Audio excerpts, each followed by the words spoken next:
আসসালামু আলাইকুম। রাদিয়া কিচেনে সবাইকে স্বাগতম পিজার রেসিপি দেখার জন্য। আর পিজা তৈরি করতে যে ঝামেলায় পড়তে হয় সেটা হলো ডো তৈরি করার ক্ষেত্রে। পিজার ডোটা যদি পারফেক্ট না হয় তাহলে পিজার এই ক্রাস্টটা কখনোই পারফেক্ট হবে না। এ পর্যায়ে কুসুম গরম পানি 1.5 কাপ পরিমাণ নেব। 1 চামচ চিনি, সামান্য পরিমাণ লবণ দিয়ে ভালো করে মিশিয়ে নেব। 1 চামচ ইস্ট দিয়ে দেব।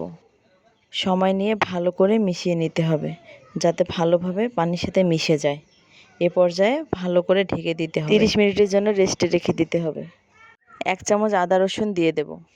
ক্রাশ করা কালো গোলমরিচ, লবণ দিয়ে দেব। ভালো করে মিশিয়ে কিছুক্ষণের জন্য রেস্টে রেখে দেব। আমি পিজাতে সসেস, ক্যাপসিকাম ব্যবহার করব। আপনারা আপনাদের ইচ্ছা মতো সবজি ইউজ করতে পারবেন। 30 মিনিটে ইস্টটা অ্যাক্টিভ হয়ে গেছে। এ পর্যায়ে ময়দা নিয়ে নেব 1.5 কাপ পরিমাণ। ইস্টের পানিটা ময়দার সাথে ব্যবহার করব। সামান্য একটু করে নেব আর ময়দাটা ভালো করে মথে নেব। এতে করে পারফেক্ট একটা ডো তৈরি হবে।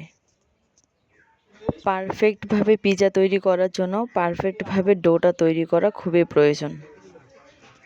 এ পর্যায়ে ডোটা এক সাইডে রেখে মুরগির মাংস যে ম্যারিনেট করে রেখেছিলাম সেটা ভালো করে ভেজে নেব। ভালো করে ভেজে ঠান্ডা করে নিতে হবে। পিজার জন্য যে ডোটা তৈরি করে রেখেছিলাম দেখতে পাচ্ছেন ফুলে দ্বিগুণ হয়ে গেছে। এ পর্যায়ে পিজার জন্য ডোটা লেয়ারিং করে নেব। আমি আলাদা কেচাপ তৈরি করে নিয়েছি, আপনারা চাইলে টমেটো সসটাও ব্যবহার করতে পারেন।